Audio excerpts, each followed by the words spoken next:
3 years ago, I was looking at the local job classifieds online when one of the ads caught my eye, not because of what it said but because it said so little.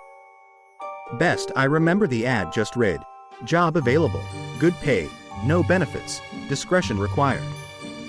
It then listed an email address and that was all. At the time I was managing a music store, but I had already started hearing rumors we would be shutting down within the next year and the likelihood of a transfer to another store was slim. I had been morosely looking at job listings for the last few days, but this was the first one that stood out, if only because I was bored and it was weird, so I sent an email. Half an hour later, I had a response telling me to go to a particular office building in an upscale part of the city at a precise time for my screening. I went, and after waiting for a few minutes in the lobby, I was taken into an office where I was given a series of forms and questionnaires to fill out. They collected them and told me they would be in touch. I had almost forgotten about the whole thing until a month later I got a call saying I had moved on to the second stage of the hiring process. I was again given an address and time, and when I arrived, this time it was a different nice office park 20 miles away from the first one, I was met by a man who introduced himself as Mr. Solomon. He escorted me into a large room that contained a chair and a desk. On the desk were 2 large monitors, a keyboard and mouse, and a bolted-down metal box with 2 oversized buttons on it, one red and one green. He told me this room was a model for the place I would be working if I took the job. He described the job as follows. I would be working 7 shifts of 6 hours every week, and my job would be simple. I would arrive at work 10 minutes early and enter an outer area that was like a locker room. I would have my own personal locker, and I would store all belongings in the locker and change into the provided work clothes. I was never, under any circumstances, to carry any item of my own into the surveillance room. And I was never, under any circumstances, to take any item with me from the surveillance room.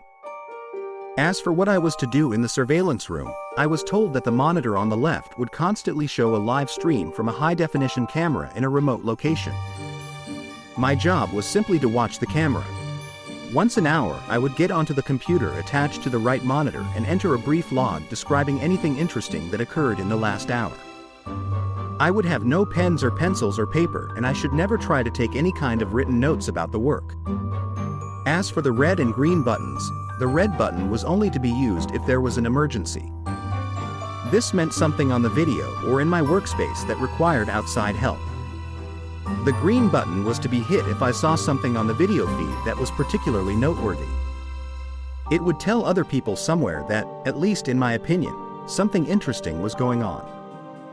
Solomon stressed that while I was given discretion on when to use this button, I should err on the side of only using it if and when something of real significance occurred. He pointed out the camera on the ceiling of the room we were in. He said the real room would be the same. My work would be observed and other people were watching the room on the video feed as well. He said I was only a redundancy in case other systems failed. He then smirked and asked if I knew what he meant by redundancy. I nodded, trying not to show my irritation.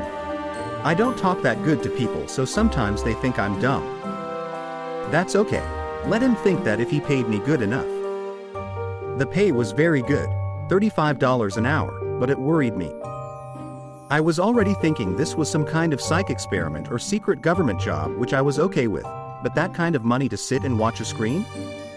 My mom always told me that if something seems too good to be true, it probably is, and this was seeming too good to be true. I asked if I was going to be doing anything illegal. Solomon laughed and said no. I asked if anyone was going to get hurt. Again, he shook his head no. He said the reason they were paying so much was because they needed employees that were motivated to be professional and discreet. The work they were doing was important, and for various reasons it couldn't be discussed. If I took the job, I would have to sign papers promising I would never discuss my work there, or I could be sued or locked up. I'm only breaking that now because of everything that's happened. So I took the job, and because they wanted me to start right away, I had to quit the store with no notice. I felt bad about that, but I was excited about the new job too. It was a lot of money and seemed like easy enough work if a bit boring. I was nervous that there was something more to it, but I told myself I would just have to see. No point in chickening out and wasting a good chance because I let my imagination go crazy. I was given the location of the job itself, and when I went there I was amazed that it really was just like the model room I had been shown, with only a few differences. There was a locker room you had to pass through to enter the surveillance room, and there was a small bathroom attached to the real surveillance room also. The real room had a small water cooler in the corner, but because I wasn't allowed to bring anything in with me, I had to eat before or after every shift. The biggest difference, of course, was that the monitors were turned on. The right monitor was just a black and white terminal like you see in movies sometimes. I could type in my logs, but no internet to look at or anything like that. The left monitor. It was video from a room. You would call it a bedroom, I guess, because it had a bed in it, but it had lots of other stuff too. A TV, a sofa and chairs, a couple of tables, and plenty of empty space in between. The camera must be high up in a corner because I could see pretty much everything except for the far sides of furniture. At first, though, I didn't notice any of that stuff. All I saw was her. She looked to be a little older than me and was very pretty. When I first saw her, she was laying on her side on the sofa. That was the part of the room farthest from the camera, but the picture was very clear and I could tell that she was sleeping. I found myself leaning into the monitor more so I could see her better, and then I thought about what I was doing and felt embarrassed. It's like I was spying on her. A peeping Tom, my mom used to call it. I didn't want to be a peeping Tom, but I didn't want to be silly either. I needed to think about it. It was a good job. And I wasn't doing anything wrong, right? I wasn't hurting anybody. The woman looked fine. And the room was nice. She probably agreed to be there, and it's all some experiment or something. I was just overreacting. So I sat down in the chair and began my work. It didn't take long before I understood more. The woman, I took to calling her Rachel, wasn't there of her free will. I never saw her hurt, but it was clear that she never left that room except to go into what I think is a bathroom area that my camera couldn't see. Well, she never left the room on her own. Periodically, usually a couple of times a week during my shifts, men and women in strange-looking outfits would come in and take her from the room. Sometimes she would struggle, but usually she would just go along with her head hung low. They would always bring her back, though the times when she wasn't brought back during my shift were always the worst for me. I would worry about her until I got to work the next day and saw her in the room watching TV or painting. She never looked hurt or even that upset except for when they took her, and even when she fought, they were always gentle with her. Still, I knew something was wrong. I considered quitting the job or hitting the red button and getting someone to come so I could get some answers. Or calling the police and showing them what the camera was showing me. Except I was scared. Scared of losing my job and scared of what these people might do to me if I quit or told on them. Solomon had told me when I took the job that part of being discreet was not asking questions. I would never be asked to do more than I had already been told, but I could never tell anyone what I did or saw, and I could never ask questions about what I was doing or why. So I made excuses. It was all an experiment. She was crazy or sick and they were trying to help her. She was doing a job just like I was. Or if she really was a prisoner somewhere, at least I was watching to make sure that she was okay. If they ever tried to hurt her or I saw that she really didn't want to be there, for sure I could get help then. In a way, I told myself I was helping to protect her by watching. I don't expect you to think much of my excuses. I don't think much of them myself, especially now. But in my defense, when things changed, I didn't ignore it or try to explain it away. I knew something had to be done. Rachel would usually paint for an hour or two every day, and it seemed to always be during my afternoon shifts. The room had no windows as far as I could tell, but I guess she either used a clock or her own body's time to keep to a kind of schedule. I always liked to watch her paint. The thing she was painting was always facing the wrong way for me to see it, but I could see her face as she worked.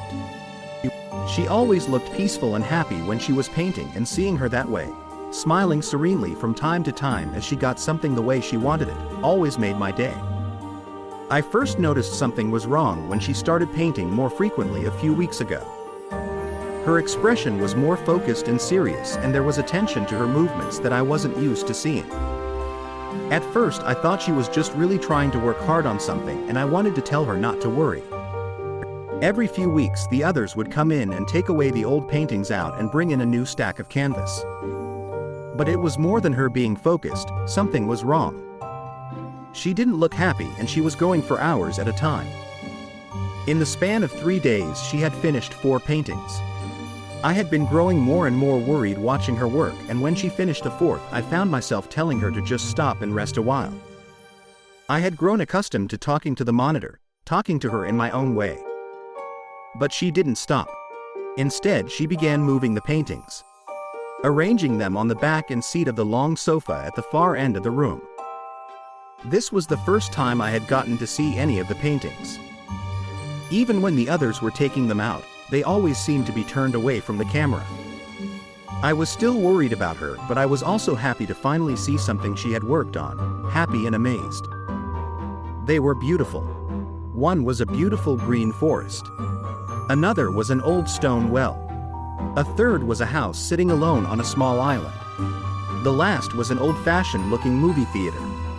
All of them looked like something out of a dream, with trailing lines of color mixing in the air around them like leaves caught in a wind. It was only when I looked close that I realized the lines of color weren't random. They were words. Easy to miss if you weren't looking close, and by themselves they didn't seem to mean much.